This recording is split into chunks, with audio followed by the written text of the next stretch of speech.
pose pandotadza ndapota ndikudze kuti ndikupadze ndisakushungurudze rune rudo ruzhinji handingarupedzi ndakapira kare ndichine kupimba sorunoudzo rangu asi waindiranga wakazondibvuma ndava kutokuvimba unungolaini yaunobasa nemari ndosaka ndichibvuma wakabva kuna mwari ndiwe unozviziva zvaunondiita kuguswa nemaoko wakandibata ndinodhakwa nerudo sekunge ndakuta ndikaswera ndinewe handimhonyunyuta amai vako vechigaro popota zonga waunoda achakutsveta asi bodo ndaramba asingamboita uchinge wandisuwa ndoona uchichema rega ndimboshanda ndiunganidze pfuma kana ndouya kutangwa nengoma ndichakutora madzongi achikuma hauninyengedze une rudo rwakadzama ndosaka ndagadzirira dziyo ndikuimbira ungave uri kure asi ndatodaidzira kana ndikakushayiwa ndorohwa ndichazimira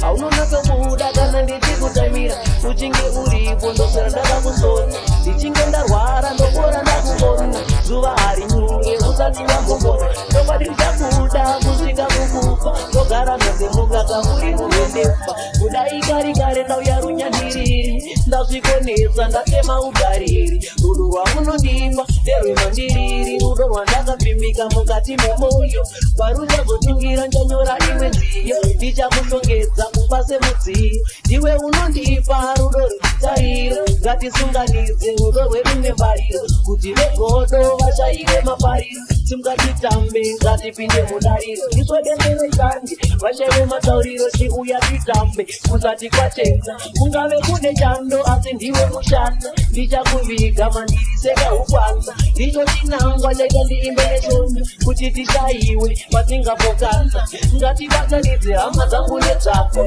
chikokesa mwari dziuye kumabito handibve urungwe ndobva kwamutoko ndiko kwachichandandiswa madovano ikoko zviri mumoyo tiri mubako tenziva kakukomborera nerunako kudai zvaibvira ndagoniba nendimi asi handizvigone ndingazvirumberurimi handina mashoko akafanana angadudzire kuti iwe neni todanana ndafunga zvokuba izvozvi zvakwana chimira uone ndikowana mutano zavira mwoyo wako ndipinde nerudo ndicho chinangwa changu kungokupa marudo ndakabvira kare ndichiimba zverudo pauri ndakawana chaiwe kupa rudo zavira mwoyo wako ndipinde nerudo ndicho chinangwa changu kungokupa marudo ndakabvira kare ndichiimba zverudo pauri ndakawana chaiwe kupa rudo